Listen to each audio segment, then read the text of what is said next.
Startup ನಲ್ಲಾಗ್ಲಿ stand up ನಲ್ಲಾಗ್ಲಿ Mudra ಯೋಜನೆ ಅಂತ ಒಂದು ಯೋಜನೆ ಕೊಡಿ ಸ್ವಾಮಿ. ನೀವು ಮುದ್ರಾ ಯೋಜನೆ ಅಂತ ಒಂದೇ ಒಂದು ಯೋಜನೆ ಅದರಲ್ಲಿ 5% ಅಷ್ಟರ ಕೊಡಿ ಸಾಕು.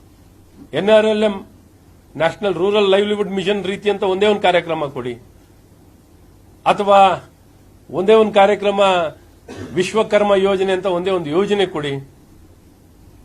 ನೀವು ಯಾವುದೇ ನಿಗಮದಿಂದ ಅಂತ ಕೊಟ್ಟಂತ ಸಾಲಗಳು ಒಬ್ಬನೇ ಒಬ್ಬ ವ್ಯಕ್ತಿಗೆ ಸಾಲ ಪಡ್ಕೊಂಡು ಒಂದು ಬ್ಯಾಂಕಿಂದ ಸಾಲ ತಗೊಂಡು ನಾನು ಈ ರೀತಿ ಒಂದು ಕೆಲಸಗಳನ್ನ ಮಾಡಿದ್ದೀನಿ, ಉದ್ಯೋಗ ನಿರ್ಮಾಣ ಮಾಡಿದ್ದೀನಿ, ಉದ್ಯೋಗ ಪಡ್ಕೊಂಡಿದ್ದೀನಿ, ಏನಾರು ಇದೆಯಾ? ಏನಾರು ನಿಮ್ಮ ಇದಕ್ಕೆ ಒಂದೇ ಒಂದು ಪಬ್ಲಿಕ್ ಸೆಕ್ಟರ್ ನೆಟ್ಟಿಗೆ ನಡೆಸಕ್ಕಾಗಿದೆ? ನಿಮಗೆ ಒಂದು ಉದ್ಯೋಗ ನಿರ್ಮಾಣ ಮಾಡ್ಲಿಕ್ಕಾಗಿದೆ ನಿಮ್ಮ ಕೈನಲ್ಲಿ? ಏನೂ ಮಾಡ್ಲಿಕ್ಕಾಗಿಲ್ಲ.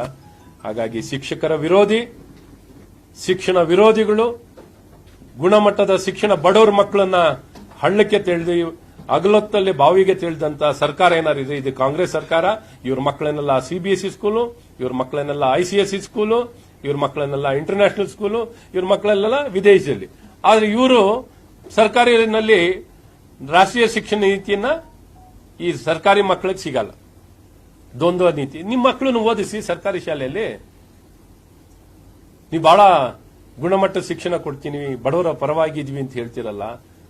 ಬಡವರ ವಿರೋಧಿಗಳಂದ್ರೆ ಕಾಂಗ್ರೆಸ್ನವರು ಬಹಳ ಸ್ಪಷ್ಟವಾಗಿ ಅರ್ಥ ಆಗುತ್ತೆ. ಸಮಾಜದಲ್ಲಿ ಬದಲಾಗ್ತಿರುವಂತಹ ಎಲ್ಲಾ ಸಮಸ್ಯೆಗೂ ಪರಿಹಾರ ಇರೋದು ಶಿಕ್ಷಣದಲ್ಲಿ. ಆ ಶಿಕ್ಷಣ ಕೊಡುವಂತವರು ಶಿಕ್ಷಕರು. ಶಿಕ್ಷಕರ ವಿಚಾರದಲ್ಲಿ ನೇಮಕಾತಿ ಆಗಲಿ, ಒಂದೇ ಒಂದು ಒಳ್ಳೆ ಕೆಲಸ ಮಾಡಿರೋದಾಗ್ಲಿ, ಒಂದು ಒಳ್ಳೆ ಸುಧಾರಣೆ ತಂದಿರೋದಲ್ಲಿ, ಹಾಳು ಮಾಡೋ ಕೆಲಸದಲ್ಲಿ ತೊಡಗಿರುವಂತವರು ಕಾಂಗ್ರೆಸ್ನವರು. ಇವತ್ತು CET ಪರೀಕ್ಷೆ ವಿಚಾರದಲ್ಲಾಗ್ಲಿ, ಅಥವಾ 5ನೇ ಕ್ಲಾಸು, 7ನೇ ಕ್ಲಾಸು, 8ನೇ ಕ್ಲಾಸು, 9ನೇ ಕ್ಲಾಸ್ ಪಬ್ಲಿಕ್ ಎಕ್ಸಾಮ್ ಮಾಡೋದ್ರಲ್ಲೂ ಗೊಂದಲ ಸಮಸ್ಯೆ. ಎಲ್ಲಿ ನೋಡಿದ್ರು ಅಲ್ಲೇ, ಎಲ್ಲೋದ್ರೂ ಸಮಸ್ಯೆ ನಿರ್ಮಾಣ ಮಾಡಿಕೊಂಡು ಶಿಕ್ಷಣ ವಾತಾವರಣನೇ ಸಂಪೂರ್ಣವಾಗಿ ಹದಗೆಡಿಸಿದ್ದಾರೆ.